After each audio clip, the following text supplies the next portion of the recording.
Welcome, and thank you for tuning in. This video is about the power you have to keep your peace of mind and to create the unique experiences you want, whether you are gathered with others at holidays or in your more day-to-day routines with others.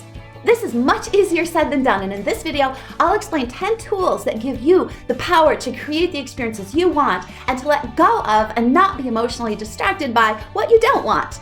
During this video, keep in mind that when we gather with others, we create our own subjective experiences. And sometimes we do this on purpose, but usually we just show up to a situation or an event and we receive what happens around us as if that's the only choice that we have. However, it is actually our responsibility to intentionally create the experience that we want for ourselves.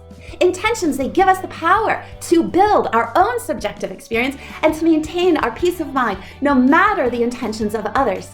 So how do we do this? Well, your subjective experience is not created by others. Your subjective experience is actually a powerful internal response that is what you create. You choose whether to control this dynamic or let it control you. Two people in the same situation will have different subjective experiences. So use your power to build the experiences you want. I'm Dr. Lynette Wiest, and this video is about creating the subjective experiences you want to have during gatherings. It includes information about how to maintain your peace of mind and not be moved into conflict or negativity.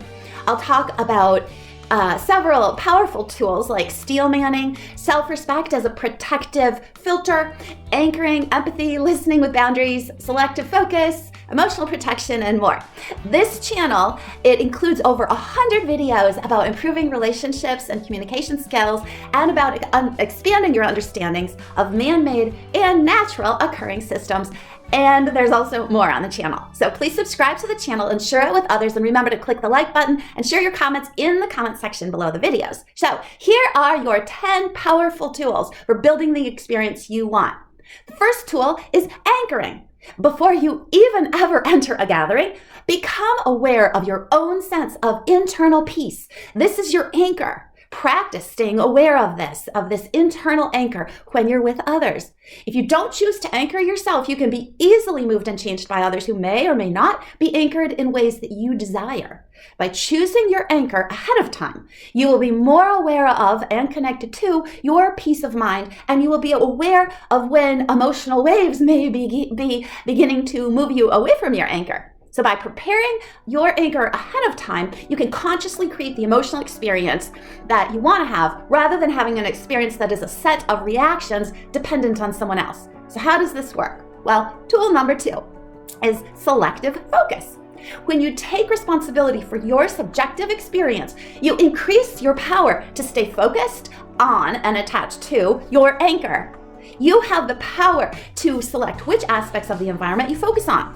What you focus on become the building blocks that you create your subjective experience from. Focus on and build on the connections and exchanges that align with your goals for the experience. Let go of anything that doesn't align with your goals. Focus on and then build on your peace of mind, your anchor, and remove, for example, remove your focus from any aggression that may be residing in the voices around you. Tool number 3, empathy makes you more intelligent and wiser. Intelligence is about how much information you know, but wisdom is about how you use the information you know. So you can use empathy to gain information about other people's experiences, to deepen your own wisdom, and to know what to create or when to create emotional boundaries, when to use them, when to create them. Empathy shows you what life is like beyond your own experience. Empathy is created when you try to understand the other person's experience. It's the idea of standing in someone else's shoes or seeing through someone else's eyes. Empathy is not the same as sympathy. Sympathy is your experience about someone else, and empathy is your understanding of someone else's experience. Empathy increases your awareness of someone else's mental or emotional experience, even if you think you would feel differently in their shoes. So be aware that if the other person sees the world differently and orients their mind around fear and anger, then it might be difficult to listen close enough to learn what they are thinking and experiencing. And this can make it difficult to build empathy. But as you think about walking a mile in their shoes, your understanding and your empathy will grow. And from the wisdom of your empathy, you may also realize it's best for you to stay emotionally a mile away.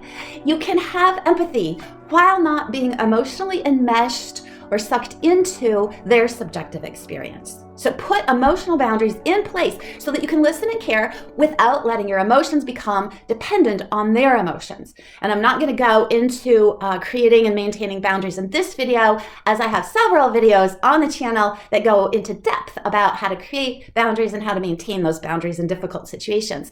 But know that boundaries, they give you the emotional distance that you need to be emotionally safe when there is angst or disagreement. And this gives you the safe space to empathize and to hold your anchor. So be at peace with the idea that we humans disagree about many things, and we always will. But no matter where people's beliefs originate from, until there is peace between different beliefs, there will be no peace between us. So be careful in your thinking.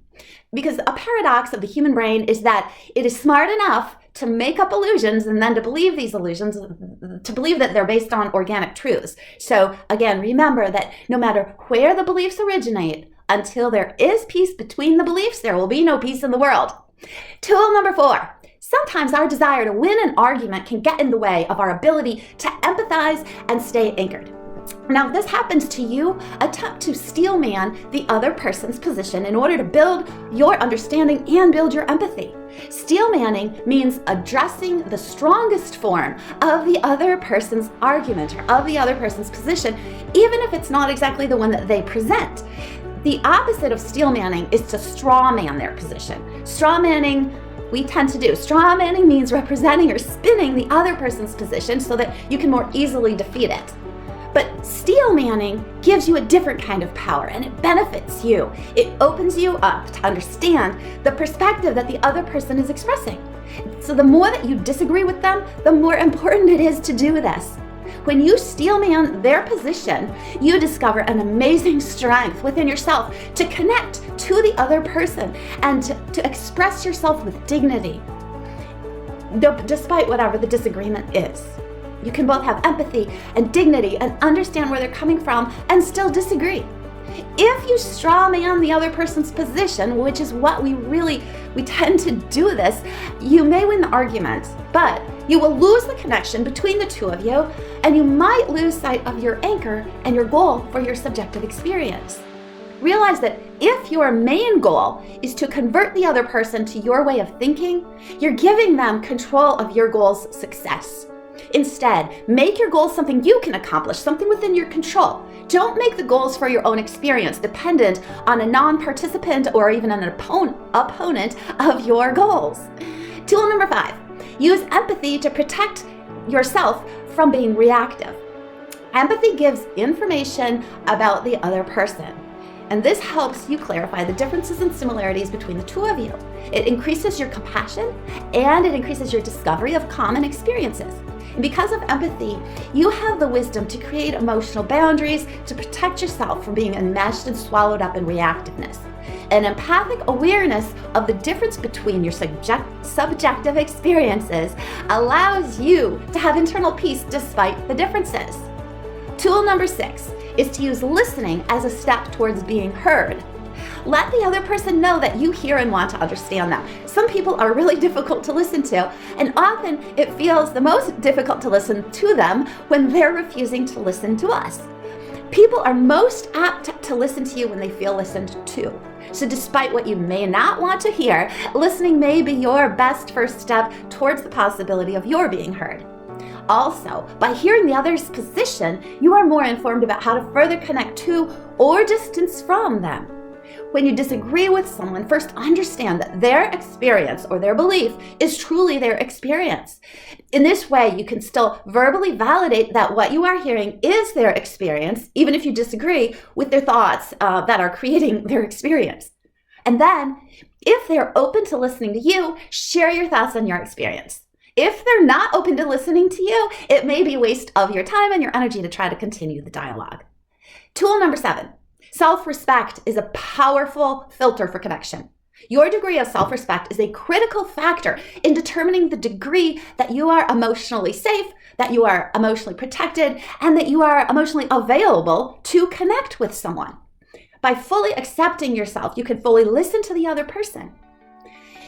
If you connect without a filter of self-respect, it might feel like your perspective or your emotions aren't protected. Self-respect and emotions they go hand in hand. Self-respect, it promotes and protects your beliefs, it protects your perspectives, and it protects your emotions, and it filters out any toxic intake. What's within you, your self-respect, protects you. And it becomes evident to others in the ways that you connect. Your self-respect becomes evident whether you're listening or speaking. Stay connected to your anchors of self-respect and internal peace. Keep in mind that when you don't have peace within yourself, you won't have peace with others. Rumi wrote, quote, "If words come out from the heart, they will enter the heart," end quote. No matter what you are hearing from someone, in order to keep your mind and emotions safe, plug your headphones straight into their heart and realize that you may be more plugged into their heart than their own brain is. Listen to their heart, not their hate. What is within you saves you when it is extended in love. Tool number 8. The combination of courage and humility protects you. When you're interacting with others, there's actually nothing to protect except your truth. And your truth stands on its own when you remove your fear that it can be lost. Your truth is the accumulation of your whole life up to this moment. No one can take this truth away from you. Truth is the accumulation of itself. Truth isn't invented, it is realized. There is great truth found in realizing that each person has a unique experience. And without this truth, we live in an illusion.